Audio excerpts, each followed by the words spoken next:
playing the steel pan. I refer to them as cultural workers. We like to call them entertainers, but they're workers, cultural workers. And the steel pan, of course, is part of the genius of our Caribbean people, that we took steel drums that were meant to fight war and create an instrument that can bring peace to our region. So let us give them a round of applause.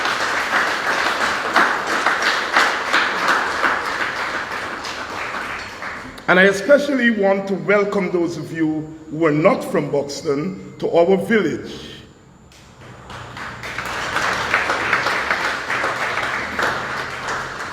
We are part of the village movement, the greatest entrepreneurial initiative ever taken in this country. Let us give ourselves a round of applause. And we in Buxton are no different from any other village. We have the challenges of other villages, and we have also contributed as villages to what Guyana is today.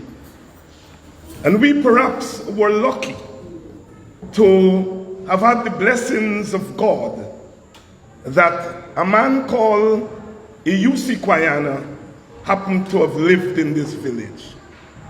Because his example spurred us to go beyond our limits, so that today we can stand here 184 years after emancipation as a people who have survived the challenges that came with slavery.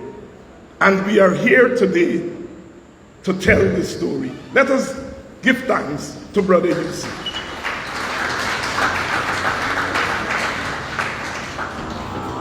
We are at a critical point in our history. Our country has undergone fundamental changes in just a matter of a few years. And perhaps we have not yet gotten accustomed to the kind of changes that are occurring in our society. And so we wanted this symposium to take cognizance of those changes and to begin to fashion our conversations bearing those changes in mind.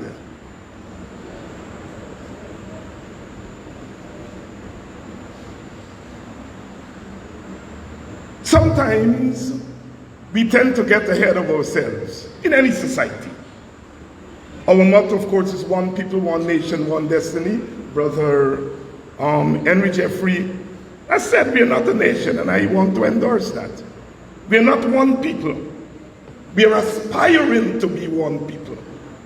We are aspiring to be one nation. We certainly don't have one destiny. And we have to be frank with ourselves. After 60 years of trying, we tried and we continue to try. Something is holding us back, or some things are holding us back. And I want to submit tonight that one of the things that is holding us back is that we have not settled the question of how we are going to distribute whatever common resources we have, whether it's political, economic, or cultural. I think there was a time in the first decade of independence when in Guyana, in Trinidad, in Barbados, all over the Caribbean, all over Africa, we grappled with this question of one nation. And we have to give credit to that generation of leaders who tried. But the odds were tremendous. You don't come out of slavery with no time to reflect on what slavery did to the psyche. And you plunge into colonialism and indentureship. And you come out of that at independence time, no time to reflect. And so we have an independence project without reflection. And so, almost 60 years after independence, here we are, raising anew the very questions that were raised at independence time.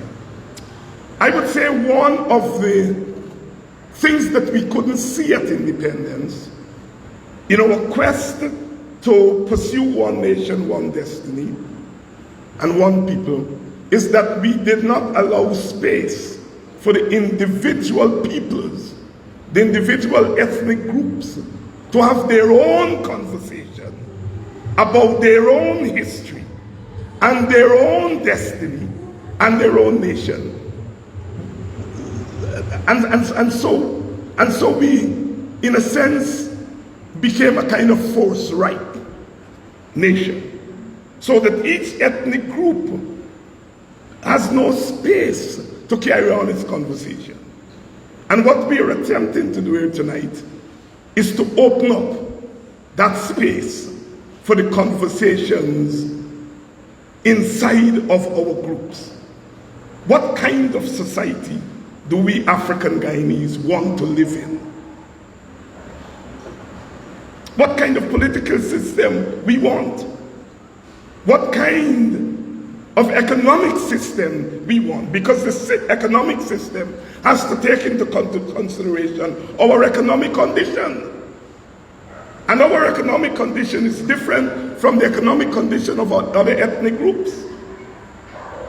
What kind of cultural aspects of the nation we want to give to the nation? We have not had time for that conversation. And so tonight, I am borrowing from my brother Winston to say the Buxton appeal this year should be an appeal for intra-group conversations on what they want Guyana to be. And when we are finished with those intra-group discussions, then we merge those discourses and we come up with what we want Guyana to look like jointly.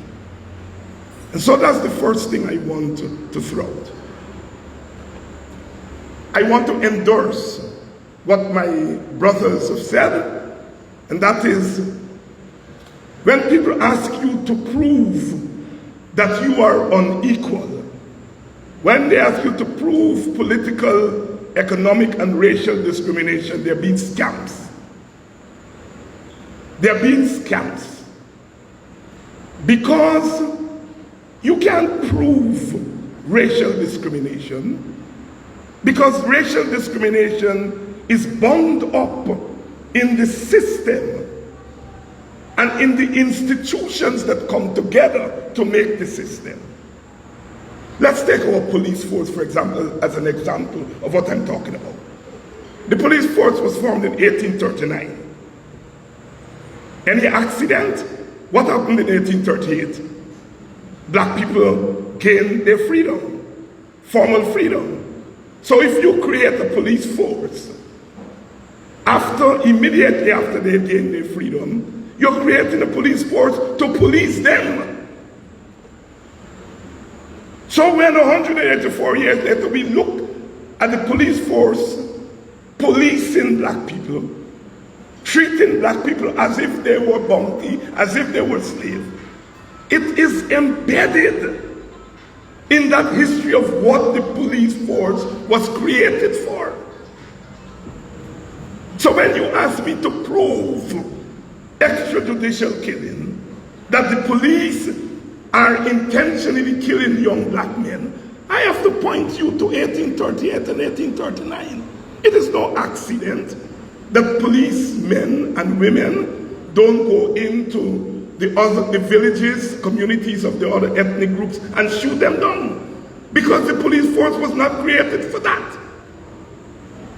And so therefore, unless a concerted effort is made to change the structures of the society, we black people will continue to be marginalized. So I want to add a couple of things by way of action, by way of solution. We have to immediately level the economic playing field. This can't wait until the PNC or the coalition get back to power. Because elections here is a toss-up, and elections in Guyana will not be determined going forward just by voters. We saw that in 2020. The 2020 election was not decided just by Guyanese voters. It was decided by several forces and several considerations. You know the story, I know the story, all of you know the story. So for us to, as African Guyanese, to put all our eggs and to gamble our future just in elections, we are making a grave mistake. I'm not saying elections are not important. You must have elections. But elections in Guyana, like everywhere, is a gamble. You flip a coin, and by the time the coin comes down, there are several forces are determining where that coin lands. It may land for you, representatives, today. It may land for the other representatives tomorrow. And we as African Guyanese cannot gamble our future.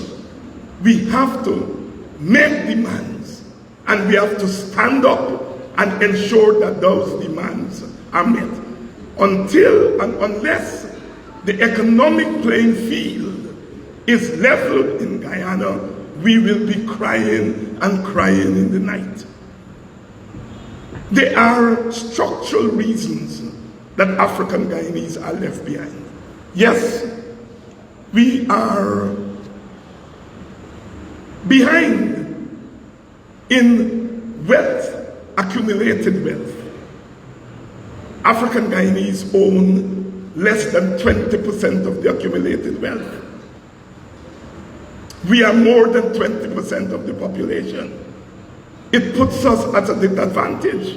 I was intrigued by the statistics quoted by Mr.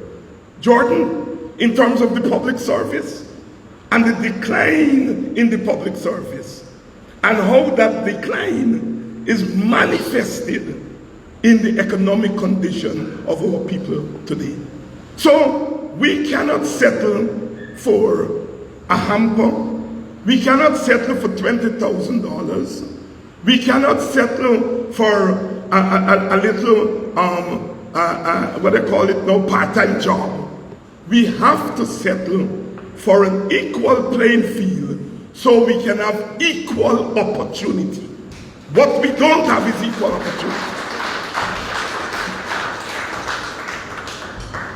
And we are only going to get that if we decide that we want it and we are going to struggle for it together. It means that we have to organize ourselves. We have to organize ourselves, of course, in our political parties.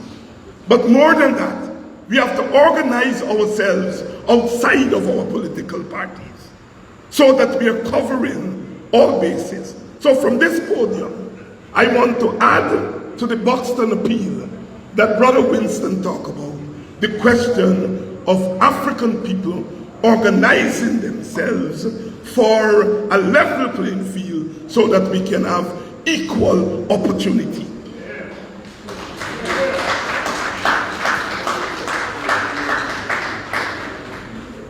The next thing I would like to say, we have to be very clear. African Guyanese have given more to what we call Guyana than what we are getting from what we call Guyana. 200 and odd years working for nothing. The economists, and Winston and others, will calculate for us in today's money how much we are owed. The other groups are owed, but African Guyanese are owed the most.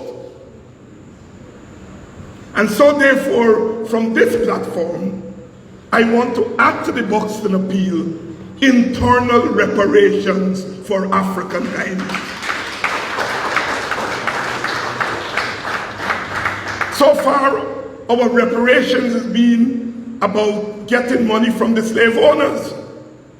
And I endorse that. But I want to add internal reparations. The government of Guyana owes black people a lot of money. And if there was a time when the government could say, buy me broke, I know me owe you, but I don't have money to pay you. The government today cannot make that excuse. They have more money than they have ever had. So let them pay us. Reparations, internal reparations for Guyanese. And then finally, at the end of the day, what matters in any society is power. Power. The ability to distribute common resources. The authority to distribute common resources. The authority to get people to do things that they would not normally do. The authority to come in here, to send the police in here, and to say, you are a threat to the order of this society.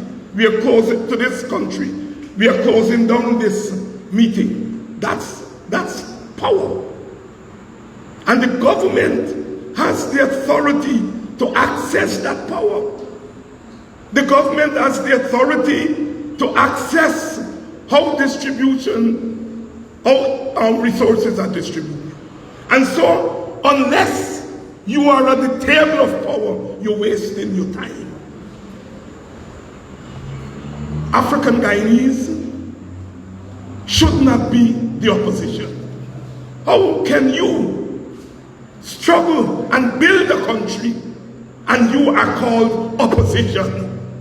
No, you are not opposition. You are part, and you ought to be part of the power structures in this society. What is at stake in Guyana today is not government and inclusive this and inclusive that. What is at stake, I say, from this podium, in addition, in adding my piece to the Buxton appeal, is the question of power. And we African Guyanese have to we have to resolve here tonight that we are going to fight for power. However, that power is distributed. We have to have the power to decide what happens to us. No other group can decide for us what is good for us. What is good for Buxton, what is good for Golden Grove, what is good for Belladrum. Only we can decide that. And for us to decide that, we have to be at the table. And that is why I'm saying elections doesn't take us to the table all the time. When you lose an election, you're not at the table. And we have to create the kind of environment in this country that whether you lose an election or win an election, you will be at the table to determine decisions that affect your life. So that is my third contribution by way of solutions. We must have power. Power to make decisions. Nothing that I said here tonight, or that my brothers said, and I assume Sister Mans is going to say, will happen tomorrow. It was our own Frederick Douglass, African-American abolitionist, who said, power concedes nothing without a demand. And if we're going to get power, we have to demand power. It means that we have to define for ourselves what we understand power to be. And don't let somebody else define power for us. We have to decide what our victimhood is. We have to decide what are the evidence. What is the evidence that we have? The evidence must not be to show somebody else. We must develop the evidence for ourselves. So I agree that ACTA and the black organization should do a study on the state of African Guyanese, but they must do it for African Guyanese, not to evidence for other people. Other people know what they're doing. They already know. The oppressor always knows that he is oppressing. And so, sisters and brothers, I want to join with others and welcome you all here tonight. One of the things they're trying to get us to say, we talk too much. Let me stop this talk and let's get action. One of our strongest points, one of our greatest contribution to this country is deliberation, intellectual deliberation. Our foreparents did not buy these lands. They just get up one morning, they plan, and they plan, and they talk, and they listen to Gangang, Picnic, Bush Gates Metelayu. They listen to Uncle Louis, who watched cross Orange Nassau, and said they get land over local land in God country. And we go buy it. And they plan, and they planned, and they planned. And 1834 came, and they didn't want to release of our parents. And they planned, and they planned. And then when August morning came in 1838, they walk out as triumphant people, knowing exactly what they wanted to do. They wanted to buy land and create communities and civilize Guyana. And that's what they do. The challenge is still with us. And from this podium tonight, I want to say to you, the work may be hard, but we've got to organize and get ourselves out of this mess that people are trying to put us back in.